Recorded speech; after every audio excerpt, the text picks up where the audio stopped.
The following show features work carried out by an individual who employs shoddy and dangerous practices in his work, which are presented only for entertainment.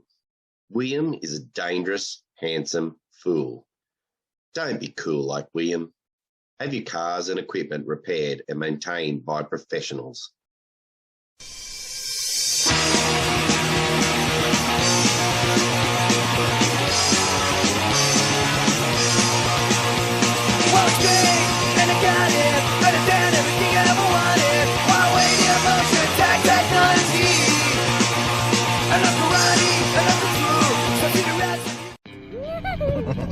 Right, so here we are in the little silver Peugeot that we did suspension on last year, and big news in the world of this little silver Peugeot is that it recently passed its MOT, so giving it a service and whatnot. But what we're now doing sporadically is we're fixing our big red Citroen Berlingo, we call Big Red, and it's got a mystery illness. It broke down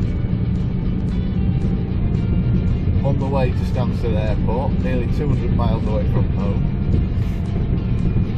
It suddenly just made a sound like a flat tyre for about 5 seconds, and then the engine died. Wouldn't start, wouldn't turn over. It now, like when you try and turn it over, the starter motor doesn't engage. We've tried tow starting it,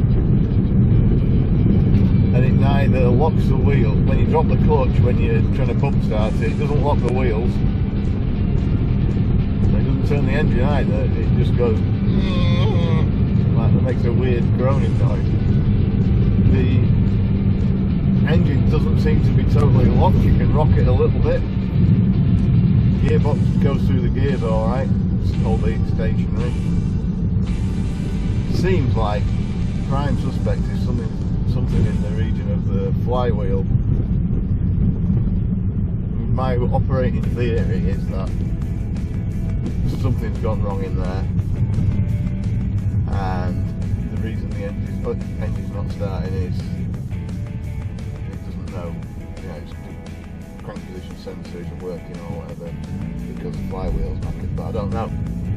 So, in order to get any idea, I'm going to take the gearbox off it, which is it's a ridiculously annoying job to have to do, but that's what we're going to do. We're going to take the gearbox off it in the street and have a look to see what's what. I mean, it could be the engine, who knows, but whatever happens, we're going to have to start taking it to bits until we find out what's the problem. So basically the first thing we're going to do is take the drive shafts out.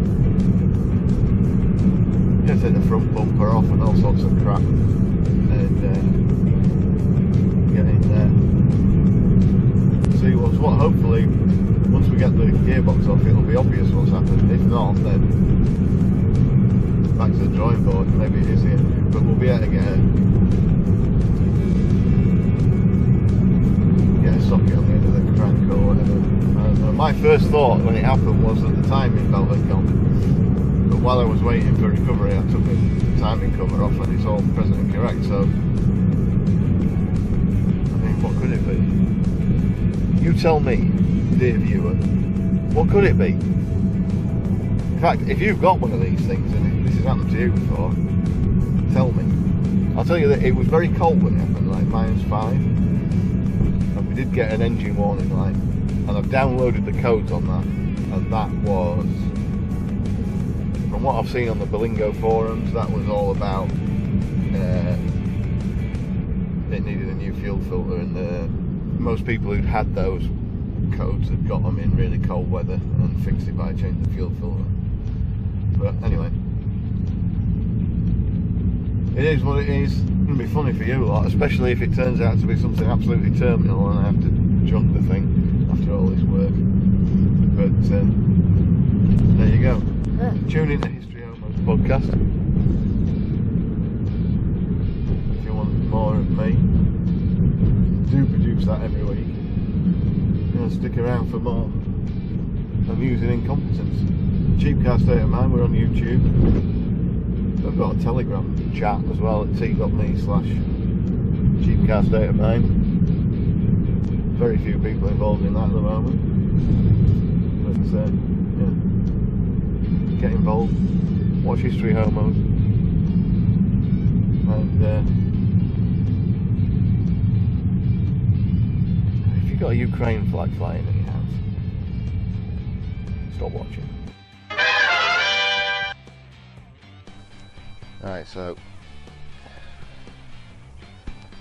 we've got this problem on this car. It's broke down. I suspect something between the crank and the gearbox. Whatever it is, it's not good, and it's been stood on the side of a motorway. So first thing we're going to do is take battery off and go charge it up. Because one of the things that the engine won't crank. So here we go. This here, it's a quick release. Positive terminal. You've got all these weird little fuses on top of the battery box. There's a clip on it. 2 clips.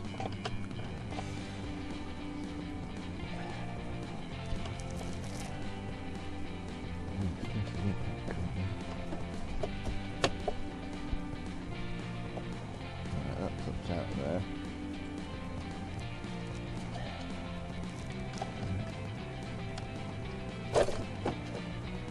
Bloody things coming off.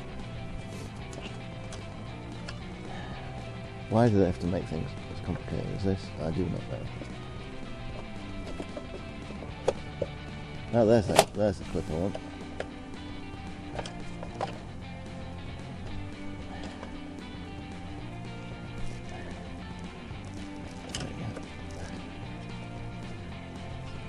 So that little fuse bolt lifts off. Should do. There we go. What a ridiculously elaborate bag of shite. Pull the cover off. By the way, that makes an admirable little storage thing for bits and bobs.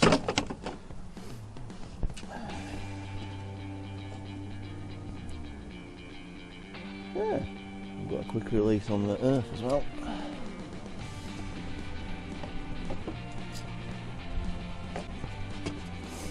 So contrary to expectations, it's easy to get out. Oh, hang on. Alright.